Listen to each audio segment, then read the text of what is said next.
said is true, right? There was an intention to make this a global city, to make it attractive to investors all over the world. That was very intentional. And it's not just Brooklyn, it's the whole city, right? We're seeing real estate prices in Manhattan that are phenomenal, hundreds of millions of dollars.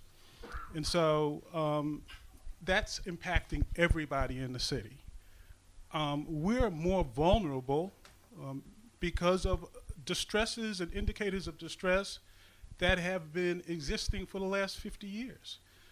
Educational attainment levels, income levels, these things are being maybe made more apparent and more painful because of what's happening in the real estate market, right? We're not competing, and it's not all our fault, but we're not competing in a way economically, right?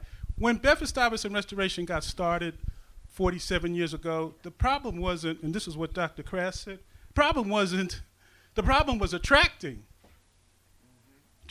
capital and attracting equity, attracting capital to the community. That was the problem. Nobody wanted to invest. Not only that, people were discouraged from investing.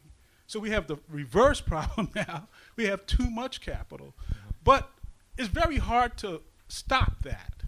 But I don't think it's as difficult to make arguments about equity and how you shape that. And I think that there is an audience for that, but I do think that means that we have to look and be more imaginative about the way we look at communities that we've controlled.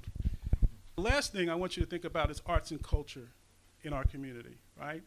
So I remember the time when places like Park Slope and Boerum Hill were occupied by people of color. And there is no evidence of that anymore, right?